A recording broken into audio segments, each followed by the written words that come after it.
Mas, jadi kan kita sedang prihatin nih Mas. Jadi ada kapal selam Nanggala 402 itu sedang dalam pencarian sekarang. Eh, ya nanti kita coba mendedikasikan hening sebentar untuk semoga cepat ketemu, yang terbaik terjadi. Itu aja sih Mas. Teman-teman, mari kita sama-sama memulai jagongan malam hari ini. Ini agak menarik dan seperti biasa ketika mau ada yang bertanya, ada yang mau ditanyakan, ada yang mau di-sharingkan, sumonggo bisa langsung ngomong, bisa juga via chat. Lalu kalau misalnya memang pertanyaannya dinilai private, pengen pengen anonimus juga monggo langsung private chat ke saya. Nanti saya akan juga bacakan. Lalu tema pada malam hari ini adalah mengalir saja. Ini adalah tema kesekian kali kita yang judul besarnya adalah mengalir saja. Aku itu jadi inget ini Mas, satu uh, quote, kata-kata dari Margaret Atwood. Dia adalah seorang novelis dari Kanada. Kurang lebih bahasa Indonesianya itu seperti ini, air itu tidak pernah melawan. Jadi air hanya mengalir. Dan saat kita memasukkan tangan kita kepada air, dia membelai dengan mesra. Itu dari Margaret Atwood. Dan semakin berkembangnya zaman ini kan kita juga akhirnya menemui Mas bahwa kata mengalir saja itu lebih gampang diucapkan daripada dilakukan. Karena berbagai tuntutan, berbagai macam yang ada, kok sepertinya kata-kata ini utopis ya. Nah, dalam kehidupan sehari-hari, yang paling simpel, yang nggak neko-neko, mengalir saja itu seperti apa tuh Mas? Mungkin itu yang bisa jadi pemantik untuk jagongan kita pada malam hari ini. Teman-teman kalau ada yang mau tanya, monggo aja langsung sambil Mas Zaim juga babar tentang mengalir saja episode Mbuh. Monggo Mas Zaim. Ya, terima kasih Mas Anda. Ini memang topiknya mengalir dan bukan judul, jadi mengalir saja. Dan kalaupun teman-teman seperti Mas Anda bilang kalau ada yang mau sharing apa saja, mau bertanya apa saja, monggo silahkan. Tapi bisa saya awali tentang hal yang paling sederhana. Tadi Mas Anda memulai dengan air, saya akan mencoba untuk membuka dengan nafas kita. Nafas kita ini memiliki uh, keunikan cara kerja. Yang pertama, kita bisa sengaja dengan memiliki keinginan untuk menarik nafas ataupun mengembuskan dengan kesengajaan kita, dengan tekad kita, dengan daya upaya atau dengan usaha. Cara kerja yang kedua adalah mengalir saja. Jadi, kalaupun kita tidak melakukan usaha untuk menarik nafas, nafas itu tetap masuk dan keluar dengan sendirinya. Nah, ini keunikan dari nafas kita. Sedangkan dari organ tubuh yang lainnya, mereka memiliki kemampuan cara kerja yang berbeda dengan nafas kita. Tangan kita kalau ingin menggerakkan, kita harus punya intention atau keinginan untuk menggerakkan tangan. Mata kita untuk berkedip. Kemudian jantung kita tidak bisa mengendalikan dia. Dia bergerak dengan cepat sekali ataupun lambat sekali tergantung dari kondisi emosi kita. Meskipun dalam tahap meditasi tertentu ada beberapa orang yang memiliki kemampuan untuk mengendalikan detak jantungnya. Tetapi secara general, cara kerja jantung kita itu hanya satu. Dia bisa bergerak. Dia bergerak dengan sendirinya tanpa bisa kita kendalikan. Nah, itulah keistimewaan dari nafas. Kalau kita mau merenungkan dengan sangat mendalam. Di dalam meditasi kita, setiap Jumat malam di sini,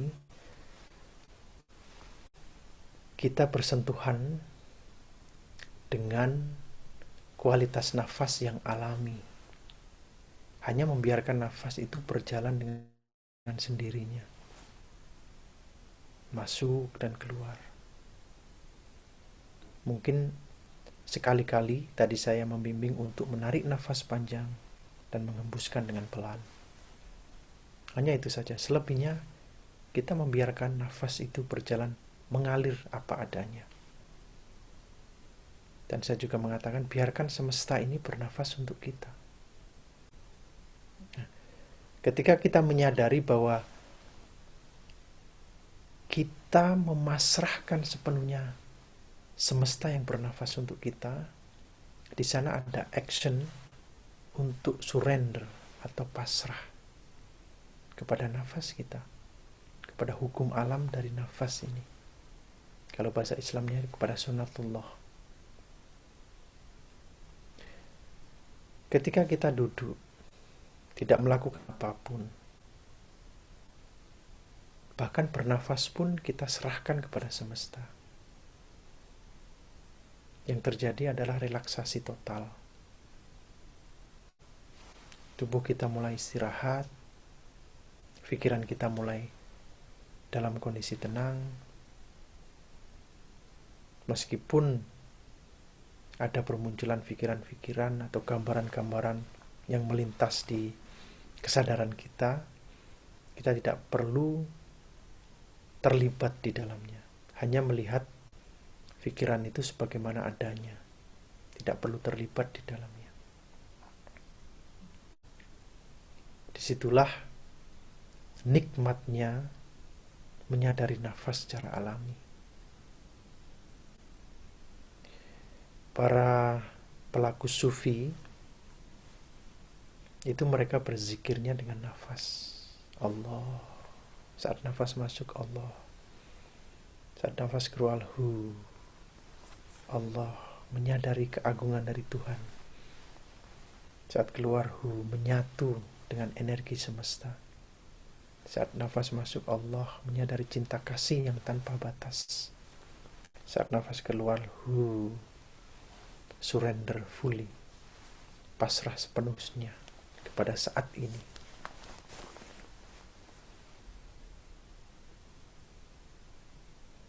Jadi di sanalah kualitas dari mengalir saja. Kita bisa relax, kita bisa menikmati momen pada saat ini. Karena kehidupan itu sebenarnya adalah bukan masa depan ataupun masa lalu. Tetapi kehidupan itu adalah pada saat ini.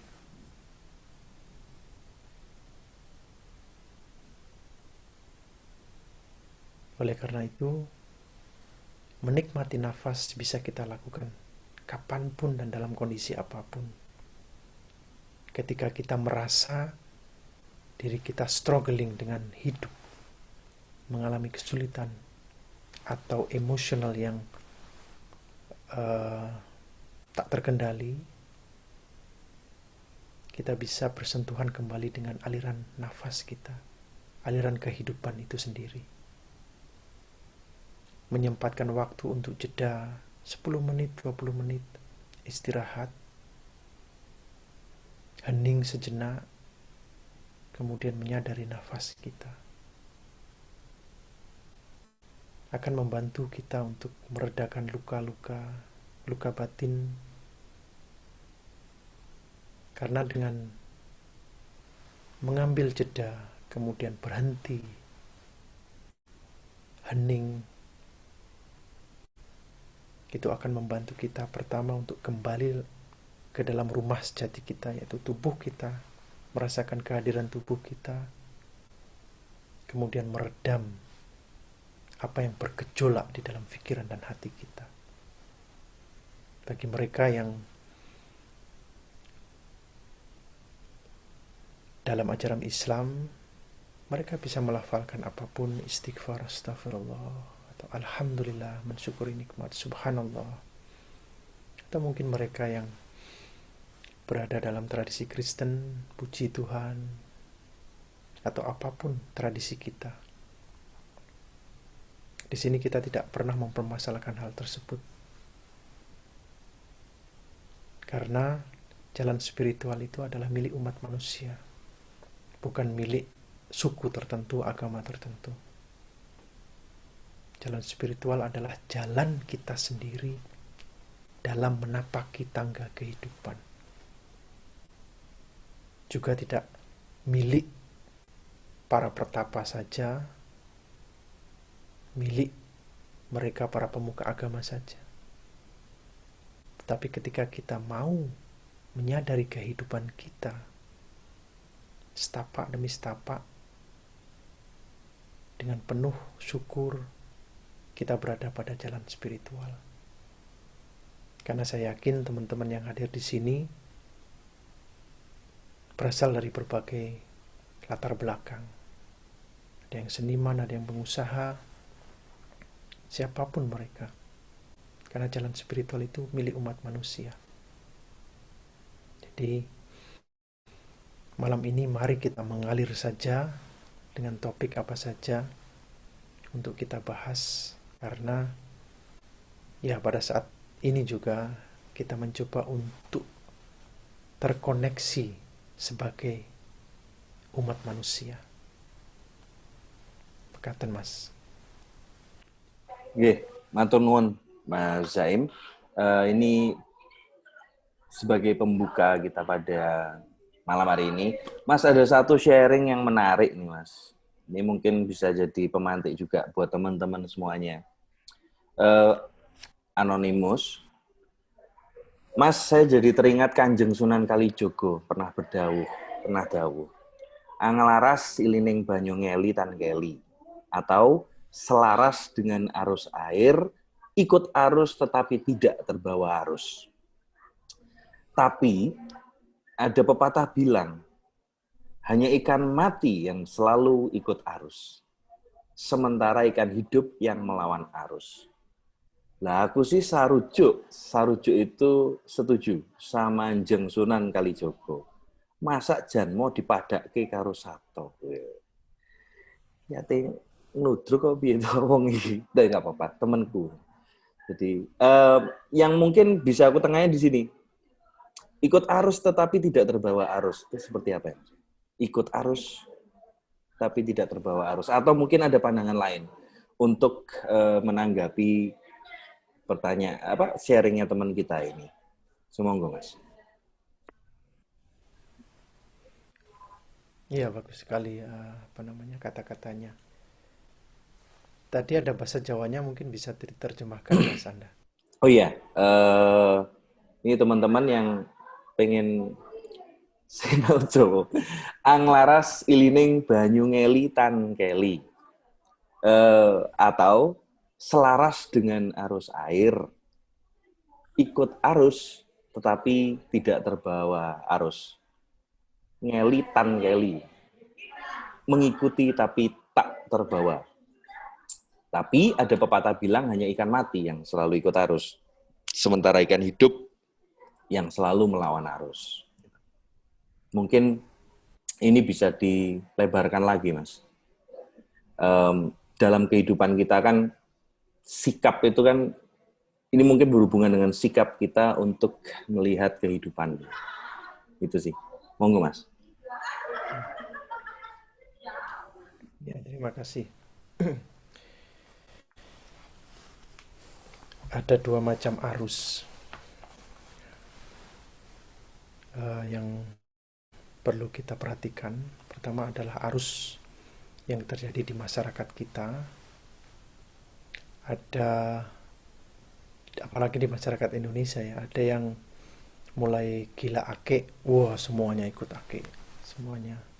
Kemudian sekarang, kemarin ponakan saya itu ngerayu-ngerayu saya untuk menjual tanaman saya yang apa istilahnya, yang ada lubangnya itu, kayak lompong gitu loh, kecil. Ini apa? Rondo.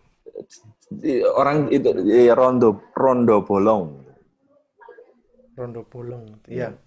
Tapi Saya rondo nggak tahu bukan. kalau sekarang lagi tren dan mahal gitu kan. Wah, saya dirayu-rayu gitu kan. Dan dia nggak suka tanaman, tapi karena banyak orang, kemudian harga mahal kata dia. Nah, ini adalah arus-arus yang terjadi di masyarakat, isu-isu tentu gitu kan. Dan kalau kita tidak menyadari apa sebenarnya ini, kita ya bisa ikut aja arus. Seperti contoh saya waktu muda lah. Kampung saya itu terkenal dengan jago tawur, jago tawuran kan. Kemana-mana kalau orkes dangdut ada gerombolan dari kampung saya, wah pasti semuanya itu mundur karena jago tawur. Tapi waktu saya masih muda ya, saya bangga memiliki kampung yang apa namanya terkenal dengan jago tawur. Sekarang kalau saya ingat itu lucu ya, apa jago tawur kok apa namanya bangga. Cador ya, bener Kemudian Kediri. iya, iya ya ada pencador juga.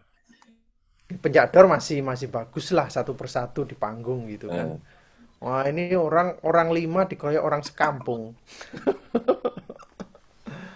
Nah, saya sendiri jarang lihat orkes seperti itu jarang. Saya orangnya agak tertutup waktu masih muda gitu kan. Tapi waktu diajak ya ikutlah. Saya juga suka orkes dangdut. Nah, saat saya melihat saya selalu berada di belakang. Waktu itu tiba-tiba ada kurujuk gitu kan di tengah-tengah masa itu. Wah teriak-teriak kemudian saya lihat ada tetangga saya, teman saya teriak, oh anaknya lari ke sana, kita gebukin gitu kan. Wah semua lari kebunnya. Ah, saya berada di tengah-tengah, tiba-tiba ada semacam apa namanya excitement saya juga untuk ikut tawuran. Akhirnya saya ikut lari, lari mengejar si anak ini. Kemudian setelah ketemu si anak ini dicengkeweng oleh salah satu anak, dipukuli orang begitu banyak gitu kan. Waduh saya melihat saya langsung mundur. Wah ini namanya bukan jagoan kalau gini. Orang satu digebukin orang satu kampung gitu kan. Nah, ini adalah arus. Saya yang tidak ada intention, tidak ada niat untuk ikut tawuran, ketika satu kampung orang-orang sekitar saya itu begitu antusias untuk tawuran, saya bisa terbawa arus tersebut. Dan saya kira inilah kondisi kita ketika kita tidak benar-benar memiliki kesadaran yang kuat untuk melihat apa sebenarnya yang terjadi. Oleh karena itu, apa namanya, arus inilah yang harus kita sadari. Arus yang kedua adalah arus kehidupan itu sendiri, hukum alam itu sendiri. Dan ketika kita melawan atau melawan hukum ini, melawan arus ini, kita akan babak belur. Seperti hukum alam kematian, menjadi tua atau sakit, atau hujan kemudian kita mengharap tidak hujan karena kita mau apel gitu. Kemudian kita mengutuk-ngutuk hujan, ya sakit hati isinya. Nah, ketika kita berhadapan dengan arus kehidupan seperti ini, yang bisa kita lakukan adalah mencoba untuk harmoni dengan kehidupan itu sendiri. Minggu lalu kita sudah bahas yaitu menari dengan kehidupan, tidak mencoba untuk melawannya. Begitu pula kita menarik pengertian untuk mengikuti arus itu adalah menerapkan ke dalam tubuh fisik kita.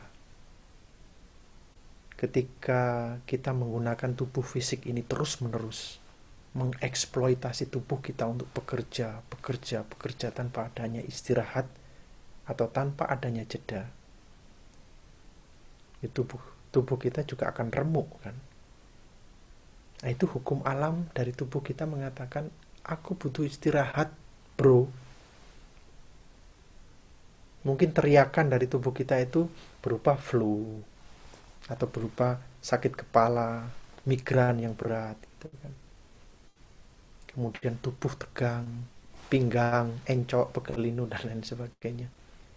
Itu saya kira teriakan-teriakan alam dari tubuh kita untuk mengatakan, aku butuh istirahat, bro, tolong. Nah, ketika kita tidak memperhatikan tersebut, tidak memiliki sensitivitas terhadap tubuh kita dengan cara demikian, kita forsir saja, ya udah wassalam.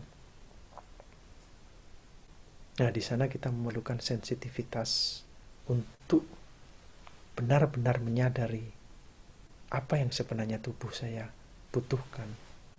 Vitamin, istirahat, jeda sejenak. Tadi Kojo sudah memberi contoh untuk ikut retreat. Retreat itu adalah kita mundur dari aktivitas kita sehari-hari, bahkan pergi dari rumah untuk menepi di sebuah tempat, bermeditasi, atau hanya sekedar istirahat. Nah, ini sangat penting sekali. Nah, wisdom ini sudah ada dalam tradisi nenek moyang kita. Saat mereka mau memutuskan sebuah keputusan yang sangat penting, mereka akan menepi dulu, jalan-jalan ke hutan, atau pergi ke sebuah tempat yang sepi, di bawah pohon.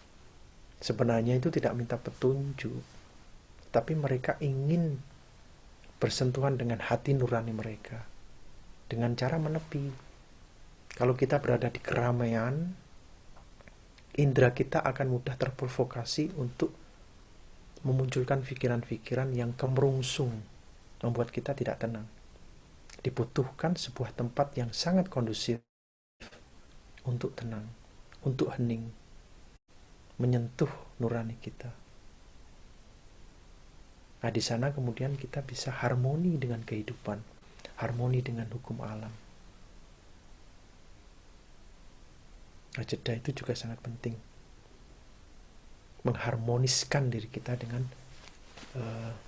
harmoni dari semesta. Ketika kita ingin harmoni dengan buana agung atau makrokosmos, kita harus harmoni dulu di buana alit kita atau mikrokosmos diri kita ini. Nah, itulah saya kira makna dari apa tadi, Mas? Ikut arus tapi tidak larut atau apa? Ya, ikut arus tapi tidak terbawa arus. Mekaten. Ya, dipanggil. Matur nuwun, Mas Zaim. Nah, boleh Mas kita hening bersama kembali untuk apa namanya? Ya, mendoakan yang paling baik dan terbaik untuk teman-teman kita yang ada di kapal selam Nanggala 402. Karena kalau menurut kabar berita, oksigen yang ada itu kalau nggak salah sampai Sabtu besok jam 3. Semoga Mas minta tolong di bimbing. Iya, tadi malam saya juga baca berita. Kemudian pas saat sebelum saya buka puasa ya kemarin itu. Kemudian saya langsung tersentuh mengumpamakan jika saya berada di kapal selam tersebut. Betapa paniknya diri ini gitu kan. Kemudian yang kita harapkan hanyalah udara. Yang kita harapkan kita bisa melanjutkan nafas kita pada saat kondisi tersebut. Dan saat ini saudara-saudara kita yang berada di kapal selam berada dalam kondisi tersebut. Kita bisa bayangkan. Jadi apa yang bisa kita lakukan pada saat ini adalah mengirimkan doa atau mengirimkan energi cinta kasih kita pada mereka yang berada di kapal selam tersebut dan sejenak untuk hening bersama-sama. Kita satukan nafas kita pada saat ini. Kita bernafas bersama-sama untuk mereka, saudara-saudara kita yang berada di kapal selam tersebut.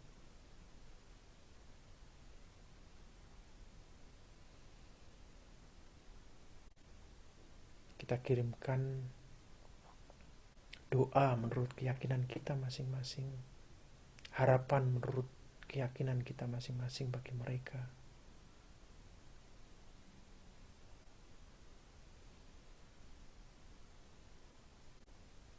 Kita juga pancarkan energi cinta kasih kita pada tim yang mencari keberadaan kapal selam tersebut. supaya mereka diberi kekuatan, supaya mereka diberi petunjuk oleh semesta untuk bisa menemukan keberadaan dari kapal selam tersebut.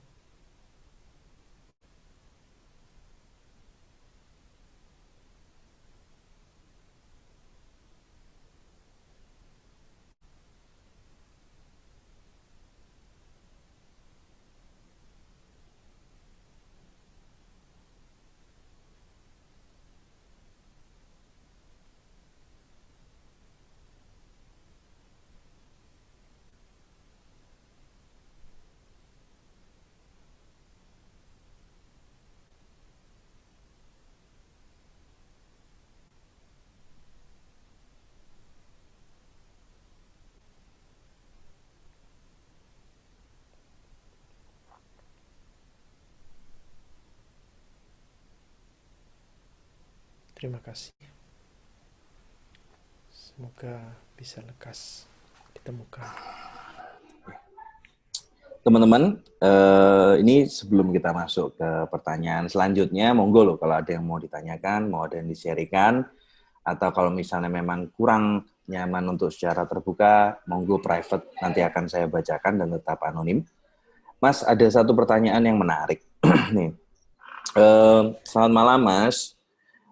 Ini saya mau bertanya, tapi sebenarnya agak remeh, tetapi ini yang sedang saya alami. Mas, saya ini pernah patah hati dan akhirnya susah sekali untuk memulai hubungan yang baru dengan atau mencari dan kawan-kawan itulah mungkin ya Mas. Nah, tapi di satu sisi saya akhirnya juga jauh dari orang-orang keluarga saya dan orang-orang terdekat karena mereka selalu mempertanyakan kapan kawin.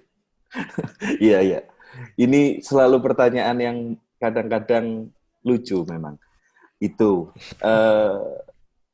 Nah, apa yang bisa saya lakukan untuk sedikit mengobati rasa kecewa saya di masa lalu? Ini aku rasa pernah terjadi di hampir semua kita, Mas. Nek misalnya nggak pernah kok ampuh menawamu.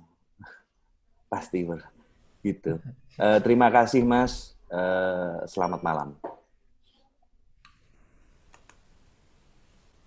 Itu sama ada Mas Jo mau dibacakan juga Mas Du? Boleh, boleh. Oke, ini ada sharing menarik dari Mas Jo. Ikut arus tapi tidak terbawa arus. Kalau saat diving itu ada teknik namanya drifting. Kita menyelam, mengobservasi kehidupan bawah laut sambil memanfaatkan arus air. Sehingga penyelam tidak usah capek-capek menggerakkan kaki dan menghemat oksigen. Ini ada satu kata-kata yang Mang Zaim yang aku ingat kalau soal menyelam. Monggo Mas, itu dulu. Mungkin.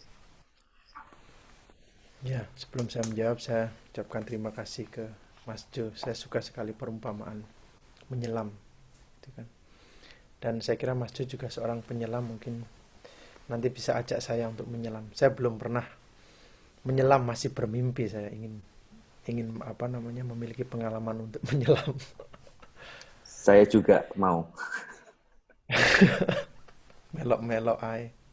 Ya ora apa-apa. Iya, terima kasih atas pertanyaannya.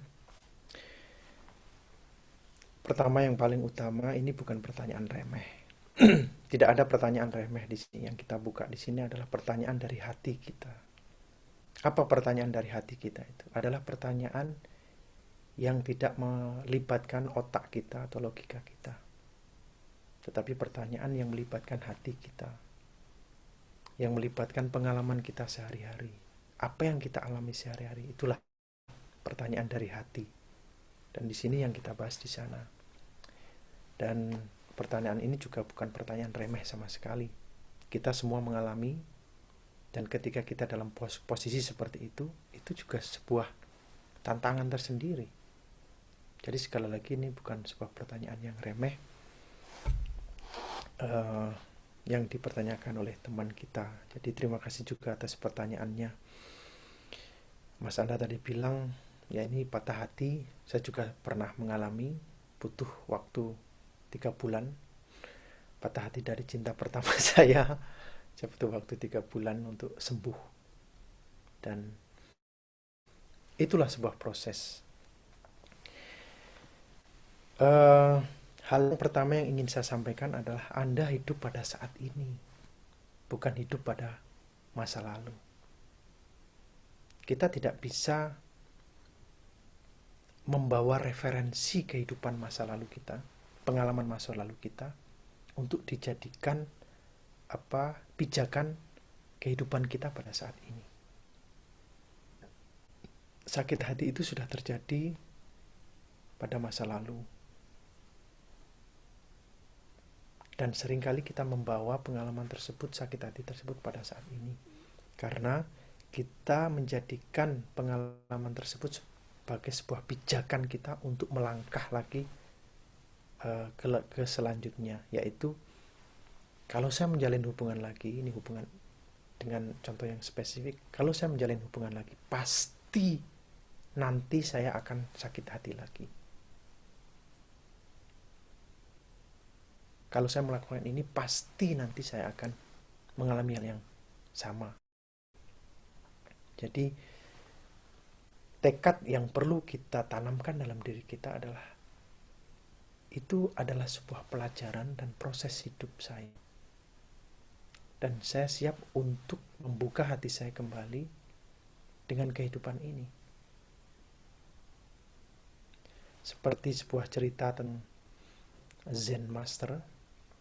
Zen itu adalah seorang biksu. Zen Master itu adalah seorang biksu di mana mereka tidak boleh menikah. Suatu saat guru Zen ini jalan dengan muridnya, mau menyeberangi sungai. Tetapi di sana ada seorang wanita yang takut untuk menyeberangi sungai tersebut. Tanpa ragu-ragu, si guru Zen ini langsung menawarkan untuk membopong si wanita ini untuk menyeberangi sungai. Melihat gurunya membopong wanita, si murid ini dongkol. Biksu kan gak boleh menyentuh wanita. Setelah si guru Zen ini meletakkan wanita di seberang sungai, kemudian mereka jalan kembali pulang ke biara. Sesampainya di biara, si murid ini tidak bisa lagi menahan amarahnya. Langsung dia mengeluarkan protes. Guru, Anda ini seorang biksu, seorang guru yang saya hormati. Tadi kenapa harus menggendong wanita tersebut? Menyentuh wanita. Gurunya hanya mendengarkan sambil melihat dengan penuh cinta kasih di wajah murid tersebut. Lalu menjawab, saya membawa wanita dari seberang sungai ke seberang sungai. Saya hanya menyeberangkan wanita tersebut, kemudian saya meletakkan di pinggiran sungai. Sudah. Kamu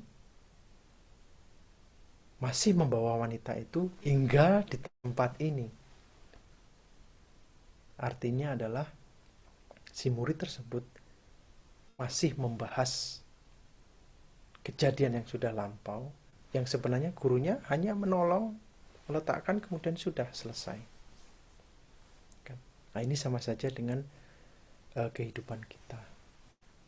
Dan tentu ketika kita mengalami sebuah peristiwa yang menyakitkan hati kita, ada terjadi luka di dalam diri kita. Ketika terjadi luka, butuh waktu untuk sembuh. Lalu apa yang harus kita lakukan? Kasih kesempatan. Saya selalu menekankan, kasih kesempatan kepada diri kita untuk sembuh. Dan pada saat itu kita sakit hati, iya kita sakit hati.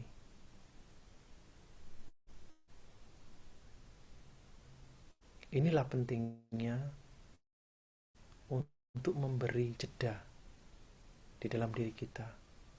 Karena kita bisa gerayai, kalau dalam bahasa Jawanya itu, meraba diri kita. Luka ini masih ada. Tetapi luka ini bukan berarti akan selamanya berada di sana. Akan selamanya berada di sana ketika kita merawat, menyuburkan luka tersebut. Dengan cara apa? terus-menerus mengulang cerita-cerita yang sebenarnya sudah berlalu. Jadi sangat wajar sekali ketika kita sakit hati. Mas Anda tadi sudah mention, nggak tahu Mas Anda sudah menyakiti hati berapa wanita.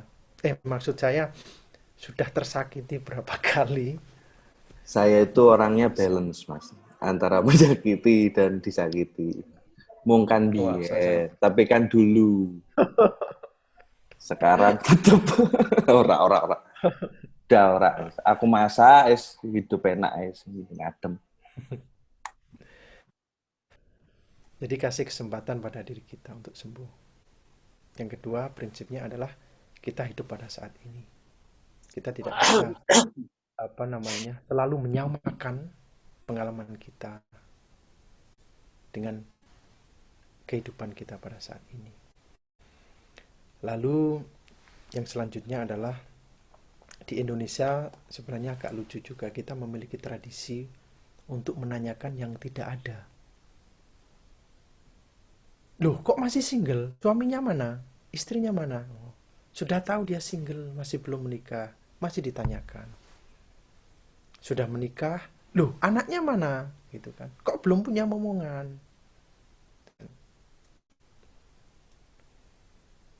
Saya harapkan teman-teman di sini tidak mengikuti tradisi ini. Kita memiliki tradisi yang sangat indah. Rawatlah yang indah ini. Tapi yang ini kadang-kala itu atau seringkali menyakiti orang yang kita tanya. Dan sekali lagi ini bukan suatu hal yang remeh-temeh. Tetapi action yang tanpa mindful ini tadi. Action yang tanpa kesadaran ini telah menyakiti hati orang lain. Sepele, tapi menusuk. Nah, oleh karena itu kita mulai menyadari hal itu. Dan ya itu tadi sahabat kita, ketika akan sangat wajar kita kemudian menghindar dari orang-orang saudara kita. Karena ketika kita berada di kumpulan selalu menanyakan tersebut. Resep saya satu, cuek. Bagaimana cueknya? Pelajari bahwa orang tersebut sebenarnya pertama hanya ingin membuka conversation. Yang kedua, mereka hanya bertanya saja. Saya dulu juga sering mengalami pertanyaan seperti ini. Yang saya lakukan adalah ya tertawa, tersenyum, gak perlu dijawab. Tetapi saya juga sangat memaklumi ketika kita merasa sakit. Juga banyak sekali di Indonesia itu ketika melihat seseorang, oh kok tambah gemuk ya? Gitu kan. Bagi orang-orang tertentu itu sangat menyakitkan. Nah, inilah perlunya kita sebuah refleksi. Perlunya kita menyadari aksi-aksi kita kepada orang lain. Pertanyaan-pertanyaan yang sebenarnya sudah sepele atau lazim di masyarakat kita, tetapi sebenarnya kita memerlukan untuk merenungkan kembali tradisi bertanya seperti ini. Banyak juga teman-teman saya yang sering cerita, mereka sudah bertahun-tahun mengharapkan sebuah momongan, tapi belum dapat. Mereka berdua bisa menghandle sakit hati ini atau mengharapkan momongan ini. Tapi karena sering mendapat tekanan dari masyarakat, tekanannya sebenarnya tidak memaksa mereka, tetapi tekanannya adalah pertanyaan-pertanyaan yang seperti inilah, yang kemudian mereka itu minder untuk bergabung ke sebuah lingkungan, untuk mengikuti reuni atau berkumpul dengan keluarga. Jadi sekali lagi saya ingin mengharapkan, pertama yakin, kalaupun Anda ingin membuka diri untuk relationship yang selanjutnya, itu adalah sesuatu yang baru. Pasti nanti akan mengalami struggling, penderitaan, karena hidup ini isinya seperti itu. Tetapi bukan berarti penderitaan yang sama. Kalaupun hati Anda belum terbuka untuk memulai relationship yang baru, ya udah kasih kesempatan untuk istirahat sejenak, untuk jeda dari hubungan relationship seperti itu kan. Dan kalau ada tekanan-tekanan masyarakat seperti itu, belum paham kita aja. Lalu siapa yang paling bisa memahami diri kita? Ya diri kita sendiri. memberi cinta kasih pada diri kita. Mekaten, Mas. Matur nuwun, Mas Zaim. Benar, seperti yang dikatakan Mas Zaim, ini ada 3 pertanyaan lagi Mas setelah ini. Jadi, saya dulu pun pernah sakit hati, tapi saya lalu menemukan ini. Ora penting. Oke, kita lanjut.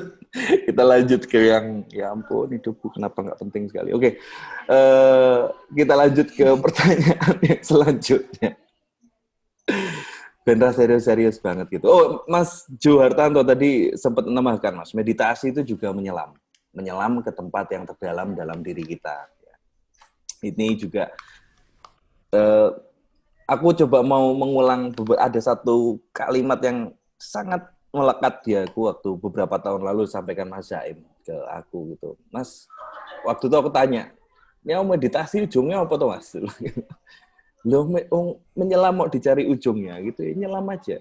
Terus kalau ada pikiran tuh ibaratnya seperti, ya anggap aja cumi-cumi. Loh, cumi-cumi lagi di sana ngapain ngurusin cumi-cumi gitu. Ada pikiran ini ngapain kamu ikut pikiran itu? Ya nyelam aja terus. Dan itu yang sangat membekas, ibaratnya kok ngopo gitu. Oke, kita lanjut ke pertanyaan. Ada satu yang anonimus, Mas, tapi kita coba ke Mas Jerry dulu, Mas Jerry Hadinoto. Selamat malam. Selamat malam, Mas. Saya ingin bertanya, bagaimana mengertikan fungsi dari doa? Menurut Mas Zaim, apakah itu untuk mengubah takdir, dalam tanda kutip, yang ada bila percaya, atau bagaimanakah hubungannya dengan nasib? Terima kasih.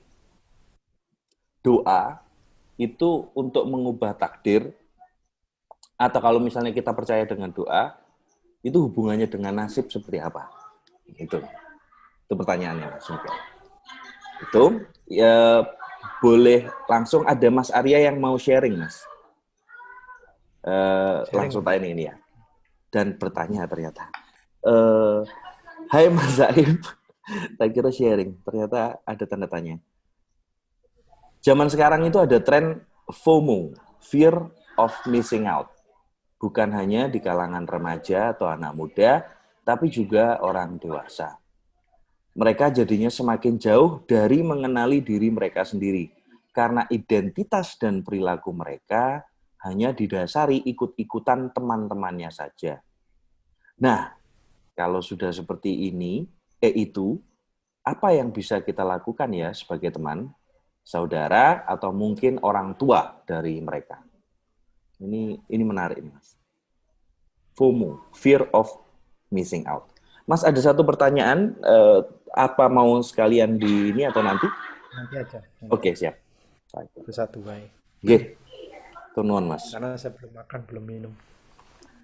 Iya. Alon waton kelakon. Aku wesok. Doa. Saya fokus lagi apa fungsi doa sebenarnya. Waktu saya kecil, waktu saya masih SD ya, saya tidak pernah belajar dan tidak suka belajar. Selesai sekolah, pulang, ganti baju, makan, main sampai sore. Malam saya harus pergi ke madrasah, ke sekolah Islam. Kemudian pagi berangkat ke sekolah. Seperti itu terus hari-hari saya waktu kecil. Saat ujian, saya juga tidak mau belajar. Yang saya lakukan adalah sholat dengan khusyuk, lalu berdoa. Dan saya nazar, ya Allah, jadikan saya ranking 1 atau setidaknya 2 atau 3 lah, 5 besar lah setidaknya. Gitu kan. Kalaupun saya masuk 5 besar, saya akan puasa Senin Kemis selama 1 bulan. Gitu kan. Wah, saya nazar. Ujian datang, saya berdoa juga. Ya Allah, tunjukkan pen saya ini supaya bisa menyilang sesuatu yang benar gitu. Saya silang bla bla bla bla bla bla. Selesai, saya dapat raport, saya di posisi juru kunci. Masuk 5 besar di paling akhir. Tapi saya tidak kapok. Saya ulangi lagi terus menerus seperti terus menerus dan gagal terus. Selalu di puncak. Akhirnya sekolah saya itu saya selalu berada di juru kunci paling akhir. Itu pengalaman saya tentang berdoa yang kemudian menyadarkan saya, dan saya kira teman-teman juga sering mendapat kata-kata mutiara ini, berdoa dan berusaha. Doa tanpa usaha itu ya sia-sia. Usaha tanpa doa ya bisa berhasil. Mengapa? Karena saya punya banyak teman, mereka tidak mempercayai doa, bahkan mereka tidak mempercayai adanya Tuhan. Tapi mereka berusaha. Mereka yang seniman, hasil seninya bagus. Mereka yang pengusaha, menjadi pengusaha yang sukses. Tetapi ketika saya berdiskusi dengan mereka, mereka memiliki semacam kebiasaan yang menyerupai dengan doa. Apa itu? Mereka selalu mengatakan dalam hatinya, saya pasti bisa melakukan ini. Confidence. Lalu apa sebenarnya fungsi doa kalau kita mempercayai doa? Mempercayai adanya Tuhan. Yaitu sebenarnya menguatkan tekad kita, menguatkan usaha kita. Kita yakin kita akan melakukan sebuah usaha. Kita yakin kita akan mengeluarkan sebuah karya. Nah, untuk memantapkan tekad tersebut, untuk memantapkan usaha tersebut, kita melakukan sebuah ritual, di mana ritual tersebut berhubungan dengan kondisi batiniah kita. Para empu-empu di Bali, hingga saat ini ya, empu-empu zaman dulu, tapi sekarang masih di Bali, sebelum mereka membuat keris. Membuat keris kan aktivitas menempa besi sebenarnya. Bisa kita lakukan dengan tanpa apapun. Tetapi para empu-empu ini akan melakukan sebuah tirakat, puasa, meditasi dulu. Mengapa? Karena ini adalah sebuah karya seni. Karena seni membutuhkan sebuah kehalusan jiwa. Ya kan? Mengapa diperlukan sebuah kehalusan jiwa? Karena kita memerlukan sebuah kehalusan gerak. Nah, di sana mereka berdoa. Mereka bersentuhan dengan tekad terdalam mereka bahwa mereka ingin menghasilkan sebuah karya seni. Tekad, yaitu memantapkan tekad. Nah, doa ini ditujukan kepada siapa? Tergantung keyakinan Anda. Kalau Anda mempercayai adanya Siwa, luapkan tekad terdalam itu kepada Siwa. Kalau Anda mempercayai Yesus, luapkan tekad itu kepada Yesus. Anda percaya kepada Allah, ya luapkan itu kepada Allah. Pada dasarnya doa itu fungsinya di sana.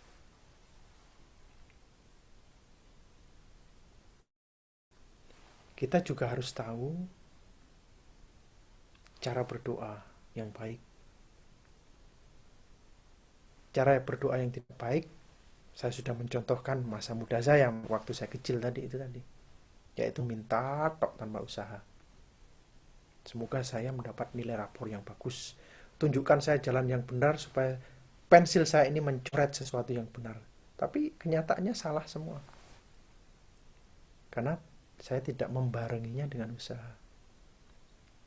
Saya hanya punya nafsu ingin memiliki nilai yang baik, tetapi saya tidak punya nafsu untuk berusaha dengan baik supaya saya dapat nilai yang baik. Itulah fungsi dari doa. Tadi kita juga berdoa, tapi apa hubungannya? Mereka yang tenggelam juga akan tenggelam misalnya. Semoga tidak seperti itu.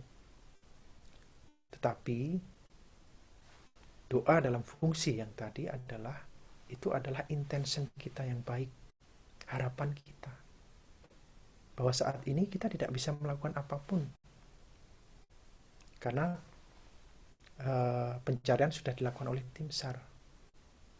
Tapi sebagai bentuk simpati kita pada mereka, kita menyempatkan waktu dan energi, meluangkan waktu dan energi kita untuk sejenak hening, untuk sejenak memfokuskan pikiran kita pada mereka, untuk mendoakan mereka.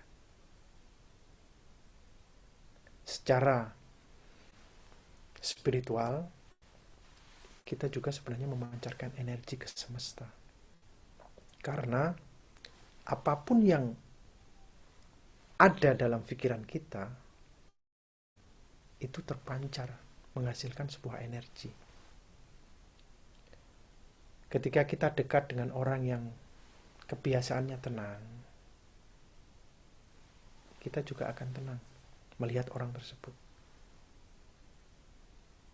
Ketika kita bertemu dengan orang yang kebiasaannya marah-marah,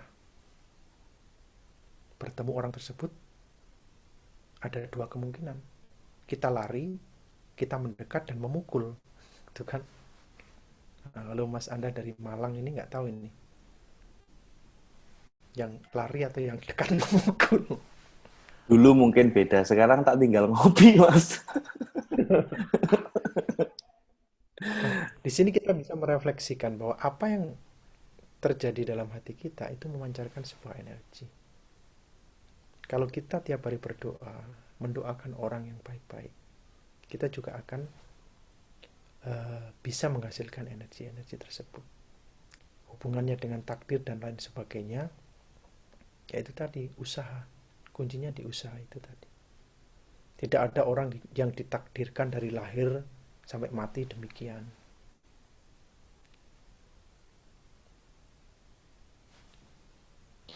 Yang kedua, fungsi dari doa itu adalah memelihara cita-cita kita. Karena cita-cita kita kan berada di ranah pikiran dan batin kita. Ketika kita memiliki cita-cita yang kuat, tanpa disuruh pun kita pasti akan melakukan usaha-usaha tersebut untuk menggapai cita-cita itu kan. Nah, untuk memelihara, dalam perjalanan menggapai cita-cita tersebut, kita pasti akan mengalami berbagai macam jatuh bangun, halangan dan rintangan. Nah, untuk memelihara supaya cita-cita tersebut tetap hidup dan kuat, tekad tersebut supaya tetap hidup, doa memerankan fungsinya. Ya Allah, kuatkan tekadku untuk bisa melalui halangan ini. Ya Allah, kuatkan sabarku. Nah, ini bisa memiliki fungsi untuk mengangkat kembali spirit kita dengan doa itu. Tetapi bagi mereka yang tidak mempercayai doa, bahkan tidak mempercayai adanya Tuhan, mereka memiliki caranya sendiri untuk memelihara tekad tersebut. Oleh karena itu, banyak sekali, wah itu tidak pernah berdoa, tidak pernah sholat, tapi kok usahanya sukses ya? Ya jelas sukses, dia kerja siang malam. Jadi tidak ada hubungannya sama sekali. Hubungannya di dalam ranah kebatinan itu tadi. Kemudian yang pertanyaan Mas Arya, bisa Ya, Mas dibacakan lagi, Arya. Mas? Oke, siap. Zaman sekarang itu ada tren FOMO, fear of missing out. Bukan hanya di kalangan remaja atau anak muda, tapi juga di orang dewasa. Mereka jadinya semakin jauh dari mengenali diri mereka sendiri. Karena identitas dan perilaku mereka hanya didasari ikut-ikutan temannya saja. Kalau sudah seperti itu, apa yang bisa kita lakukan sebagai teman, saudara, atau mungkin orang tua dari mereka? Itu, Mas. Terima kasih, Mas Arya.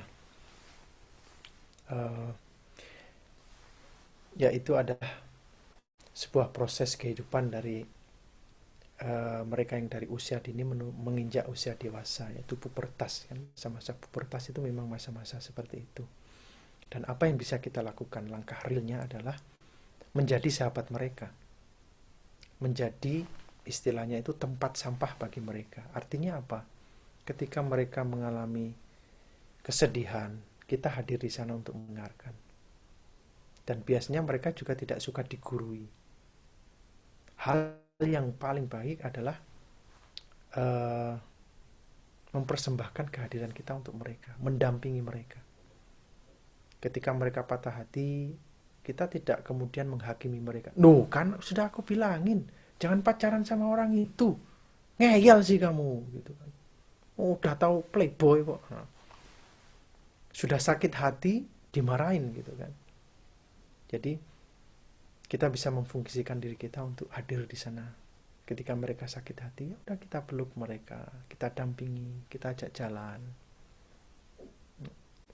Itu sih saya kira yang bisa kita lakukan, karena yang membiarkan mereka untuk tumbuh juga. Karena di masa-masa seperti ini kan pasti, wah, haircut new style dan lain sebagainya. Nah, struggling yang sering dihadapi orang tua adalah mereka mencoba untuk memproteksi anak-anak mereka. Ah, ngapain sih ikut-ikutan kayak gitu? Tren-tren aja gitu kan. Tapi mereka butuh itu. Ya kita biarkan, tapi kita dampingi. Nah, di sana kita juga tidak akan melawan mereka, melawan tren mereka. Kemudian kita akan dijudge, kuno lu, nggak tahu sekarang judgement anak-anak muda terhadap orang-orang tua yang pemikirannya kuno itu apa. Nah, di sana kita tetap bisa mengalir dengan mereka, tetapi juga mendampingi mereka saat mereka dalam kondisi sedih. Nah, ini yang saya sering lakukan juga untuk ketika saya di Plum Village, ada retreat juga untuk anak-anak muda. Anak-anak muda ini yang umur masih 17-an lah, teenage lah istilahnya, anak-anak pubertas. Di Plum Village kita tidak menyuruh mereka untuk meditasi. Apa yang kita lakukan? Main.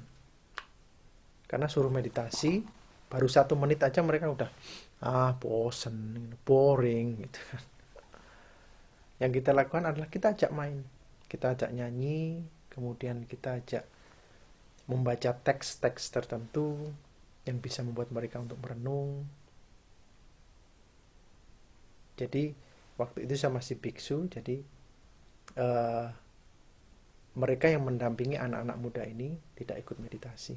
Kita ajak main ke sini, kemudian ya ikut permainan lah. Lalu ada satu hal lagi, yaitu mengajak mereka untuk berhadapan-hadapan dengan orang tua mereka, jika mereka datang dengan orang tuanya. Ketika berhadapan-hadapan, apa yang dilakukan? Pertama, saling mengapresiasi satu sama lain. Yang kedua adalah, jika ada sesuatu yang menyakitkan dari perlakuan orang tua atau anak, kita ungkapkan di sana. Dan kita ajarkan mereka untuk saling mendengarkan. Jadi, ibu dan anak, misalnya ibu dan anak berhadapan-hadapan, kita berada di tengah-tengah mereka. Kemudian kita mempersilakan si ibu untuk mengapresiasi si anak ini.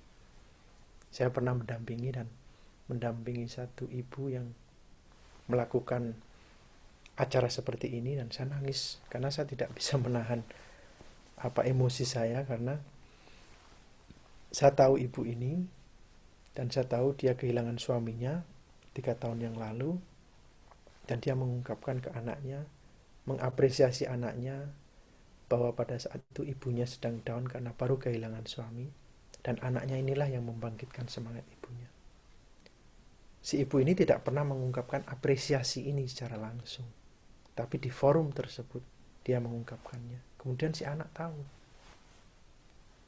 Kemudian si anak pula memberi apresiasi yang nyata kepada si ibu. Nah, ini yang kita lakukan biasanya di program-program anak-anak muda. Dan kita sebagai orang tua ataupun kita sebagai sahabat yang memiliki teman yang masih seusia mereka, ya sebaiknya kita selalu hadir buat mereka. Tidak kemudian hadir, wah saya baru dipukulin SMP 17 nih, gimana nih bang? Kita datangin yuk. Namanya kita bukan hadir untuk mereka. Hadir untuk mereka adalah siap mendengarkan keluh kesah mereka.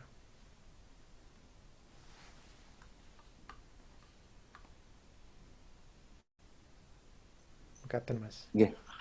Matur nuwun Mas Zaim. Mas Zaim sepertinya karena jamnya juga larut, Mas Zaim juga mungkin harus bersiap untuk buka puasa. Satu pertanyaan terakhir ini saya baca, tapi mungkin dijawabnya minggu depan. Jadi mungkin juga bisa mengantar tema selanjutnya untuk minggu depan. Non sewu saya Kalau bacakan. memang kalau memang pertanyaannya mendesak, saya bisa Oh, tidak mendesak lebih. singkat Oh aja. iya, coba di ini ya Mas ya, saya bacain ya. Hmm. Boleh, boleh.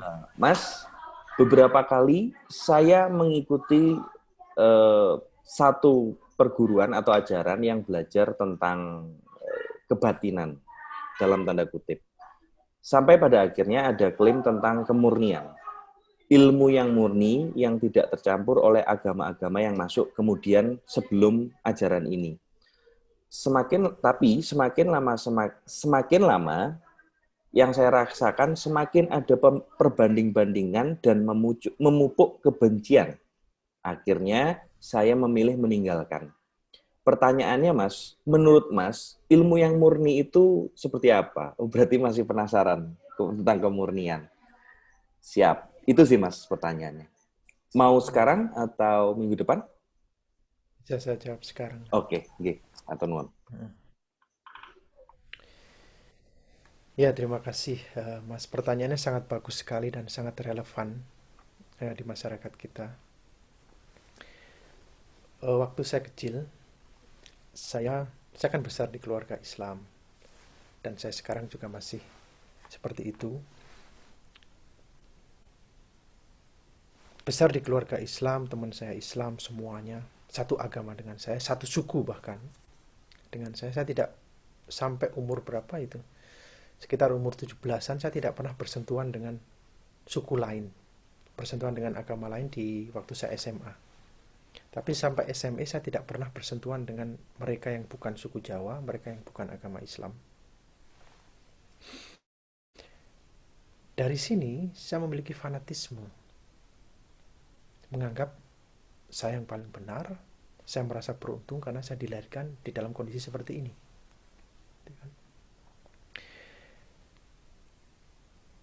Pada suatu ketika di umur selanjutnya saya menyadari bahwasanya, tapi mengapa ya kok saya diajarkan tentang kebencian? Saya harus membenci agama ini, saya harus membenci orang ini, saya harus memusuhi ini. Timbul sebuah pertanyaan.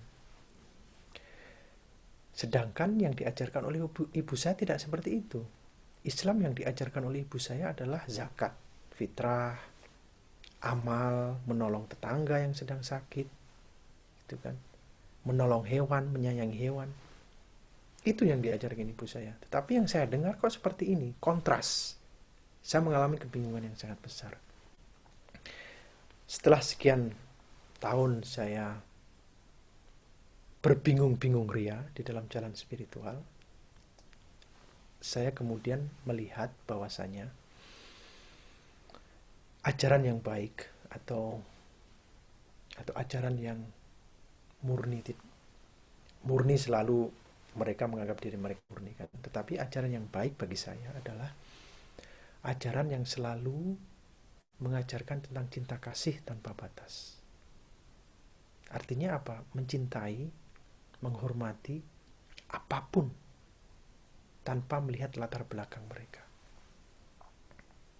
Yang kedua, ajaran yang tidak membangkitkan keserakahan kita,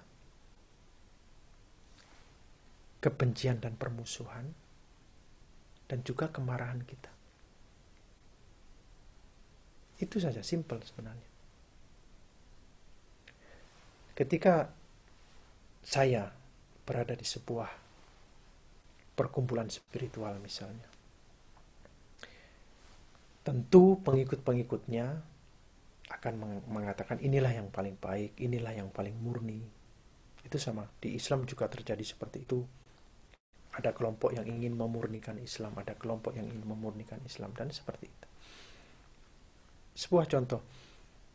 Kemudian si teman saya ini adalah mengikuti kelompok tersebut dan mengatakan tentu hal-hal yang baik dari kelompok ini. Saya coba gabung, mendengarkan, oke, baik. Tapi kemudian pada satu titik, kok kemarahan saya yang bangkit? Kok rasa benci saya yang kemudian hidup?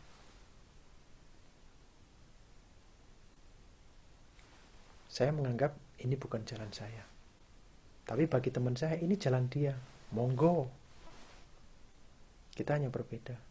Bukan berarti aliran tersebut salah, aliran tersebut tidak murni. Bagi saya simpel saja. Kelompok tersebut bukan untuk saya. Selesai. Kalau saya menganggap kelompok ini sesat, nanti saya akan timbul kebencian. Tetapi yang nyata, teman saya mendapat manfaatnya kok. Ya kan? Jadi itu bukan saya. Jadi pertanyaan sangat tepat sekali. Jadi menurut saya apa itu sesuatu yang murni itu? Kemudian mengapa harus menghindari yang membangkitkan untuk membenci, membangkitkan kemarahan kita dan membangkitkan keserakahan kita? Karena ketika kita berada dalam 3 kondisi ini, ketika kita serakah, ketika kita membenci,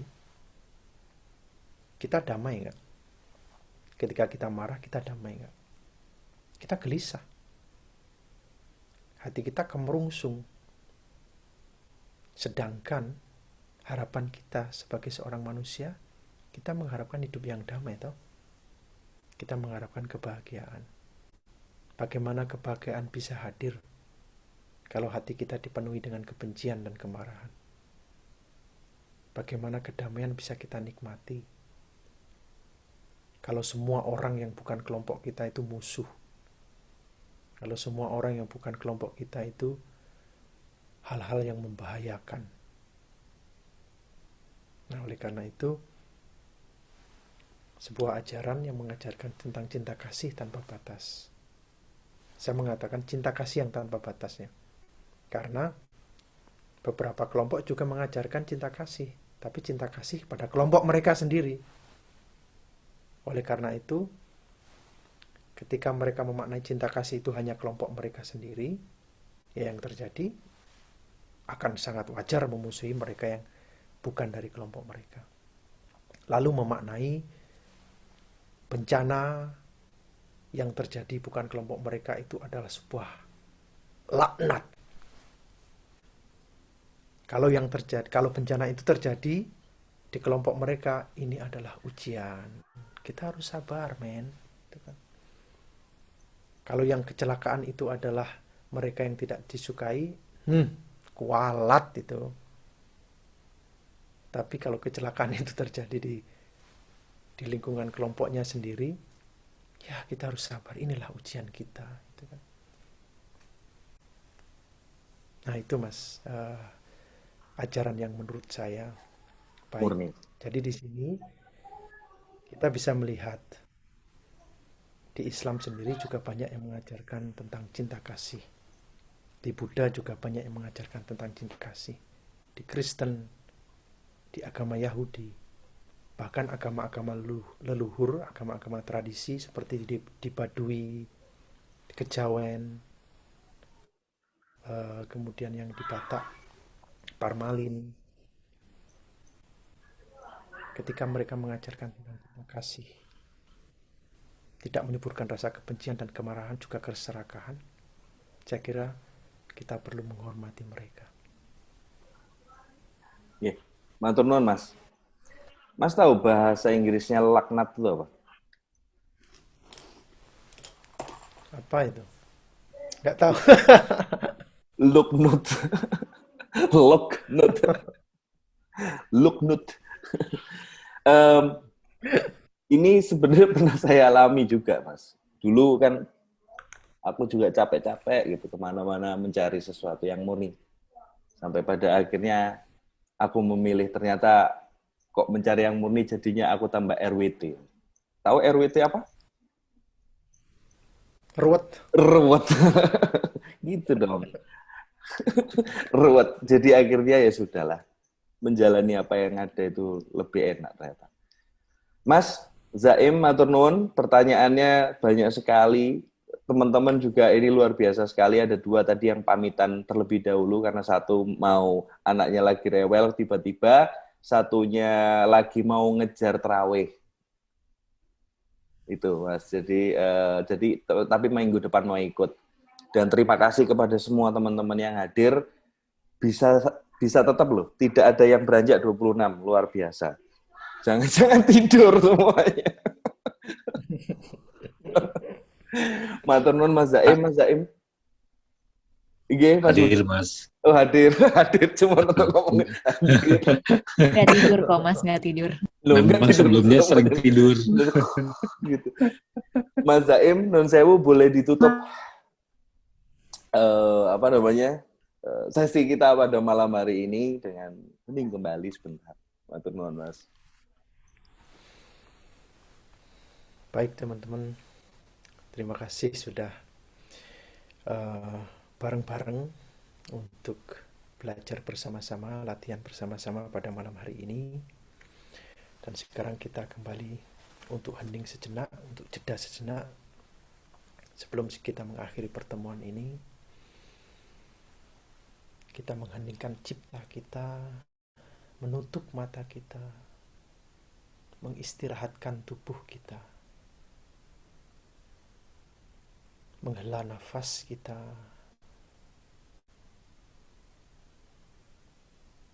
dan hadir pada saat ini juga.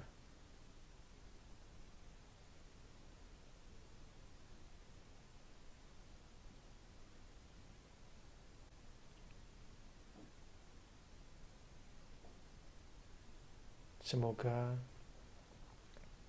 meditasi pada malam hari ini bisa semakin memantapkan tekad kita untuk terus berjalan di jalan spiritual yang telah kita tapaki.